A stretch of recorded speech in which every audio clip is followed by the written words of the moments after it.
to mastermind the economic recovery. Larry Summers. I love it. Every time they talk about Larry Summers, he's always brilliant. He's another brilliant one. He's the one that helped dismantle the Glass-Steagall Act, the banking act that was put in place in the 1930s, so the banks couldn't become the banksters that they become. In the 1990s, you had the beginning of the derivatives bubble, thanks to people like Alan Greenspan, Rubin, Summers, a lot of the people who are now back in the Obama administration. And the derivatives, I think, are the centerpiece of this entire problem today. These are the same people, Geithner from the Treasury Department. Could you imagine that? Now we have the U.S. Treasury Secretary, who also is a Robert Rubin protege of the Larry Summers group, that dismantled Glass-Steagall and broke apart the regulations that would have prohibited the banks and brokerages from becoming these criminals. He was the former president of the New York Federal Reserve, and now he's our Treasury Secretary. And as we all know, the Federal Reserve is as federal as Federal Express. It's a private bank. And now we've put this guy in charge of it? I mean, Wall Street has hijacked Washington in broad daylight. Every single one of his appointments support the status quo. Every one of his appointments are there to screw the American people. Every single one of his appointments are people who are working to bring down the Republic and the Constitution of this country. Secretary of the Treasury, Timothy Geithner, Bilderberg Group and Trilateral Commission member. Secretary of State, Hillary Clinton, is a Bilderberg and CFR member. She is also married to Trilateral Commission member William Jefferson Clinton. Ambassador to the United Nations, Susan Rice, Trilateral Commission. National Security Advisor General James L. Jones, Bilderberg, Trilateral Commission, and CFR. Deputy National Security Advisor Thomas Donilon, Trilateral Commission, CFR. Special State Department Envoy Henry Kissinger, Bilderberg Group, Trilateral Commission, and CFR.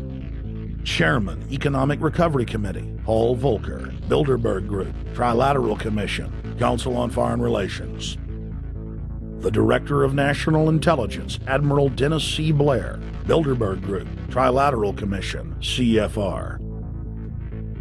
Secretary of Defense Robert Gates, Bilderberg Group, Trilateral Commission, CFR.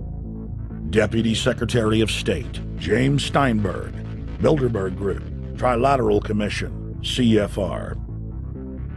State Department Special Envoy Richard Haass, Bilderberg Group, Trilateral Commission, and President of the CFR. Obama Presidential Advisor Alan Greenspan, Bilderberg Group, Trilateral Commission, CFR. State Department Special Envoy Richard C. Holbrooke, Bilderberg, Trilateral, CFR. And the list goes on and on. Even if Barack Obama were the most wonderful person in the world, he was groomed and brought to power by the global elite to carry out their agenda. Humanity must look past Obama and realize that presidents come and go, but the shadow government and their program of global enslavement continues. How could people be so stupid and gullible to believe a bunch of political people? So people who voted for Obama were trying to express, I think, first of all, something worthwhile. The hatred for Bush, Cheney, the neocons, the desire to punish the Republicans for their adventures, their police state, and their economic depression. The second question was on the economy. People felt that Bush was selling them down the river into a world depression. He is, of course, the new Herbert Hoover in that regard, so they were trying to get something different from that.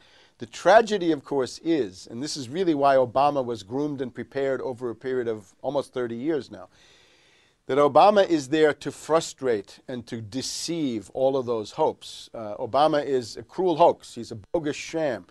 He's an absolute denial of everything that you'd expect from an American president. It is very disturbing to see well-meaning people falling for high-tech propaganda over and over again. It happened after 9/11.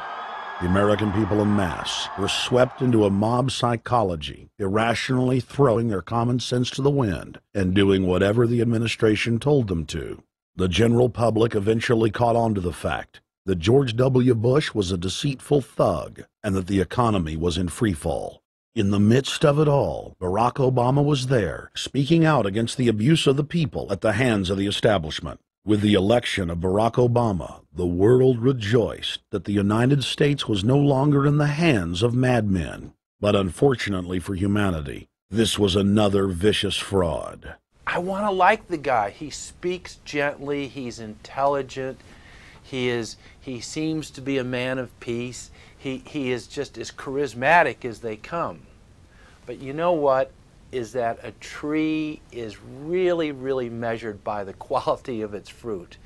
And when you kind of put away all the flowery words, when you put away all the rhetoric, when you put away all the rock and roll music, what he does is what's important for the people of this country, starting with the truth. Obama is notoriously a liar. He promised that he would get out of Iraq, I think within 16 months at some point. We had Samantha Power telling the Scotsman that he wouldn't be bound by those promises, and sure enough, he's now not going to be bound by those promises. Obama pledged in hundreds of speeches and interviews that within 6 months of being elected, he was going to bring our troops home from Iraq.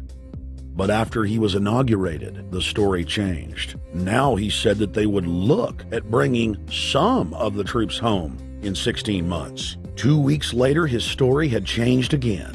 Now the administration would look at bringing the troops home in 23 months. Well, Obama's already fudging. He's fudged since day one in this election, where he first said we're getting out. Well, now it's a timetable, and now it's da-da-da, because they're getting to him. They're understanding that, and he ain't going to be able to get him out because people more powerful than him got us in. When he first ran, remember, he was going to take the troops out. I get in there, troops come home. Day one. There is no military solution in Iraq, and there never was. I will begin to remove our troops from Iraq immediately. And then that went to 16 months. And now he's going to add, they're saying, another 30,000 or more troops to Afghanistan. Next, he sent 30,000 more Marines to Afghanistan, doubling the total number of forces in the crosshairs. Barack then announced that he was going to move missile systems into Eastern Europe to encircle Russia. But after all, what should we expect after he kept Bush's Secretary of Defense Robert Gates? The outcome of this policy is if you're constantly meddling near the Russian borders with these fascist creeps, IMF, NATO agents like Yushchenko of Ukraine or Saakashvili or Georgia, or these Kaczynski twins in Poland, or various collections of people in Latvia, Lithuania, Estonia, you're tied to these gangsters, and if they decide to start a war, that rapidly escalates into thermonuclear World War III. This is worse than the neocons. Bush and Cheney never got as far as Brzezinski, Soros, and the other people running Obama. Barack Obama swore that he would vote to repeal the Patriot Act, but then he voted for its reauthorization. Obama decried the Bush administration's illegal warrantless wiretapping of the American people. Then he voted to legalize it. Obama pledged that he would filibuster any attempt to give retroactive immunity to the telephone companies, the telecom companies, except he then turned around and voted for that bill. Most people don't know, for example, that he voted to reinstate the Patriot Act and more government wiretapping. Candidate Obama told desperate factory workers in speech after speech that he was going to renegotiate NAFTA and GATT to make it more fair for American workers. It is absolutely true that NAFTA was a mistake. But then his campaign was caught sending out memos to top corporate leaders, telling them not to worry and that it was just campaign rhetoric. We had Obama saying, you know, I'm against free trade. I don't like NAFTA and all those free trade sellouts. We had Austin Goolsbee going to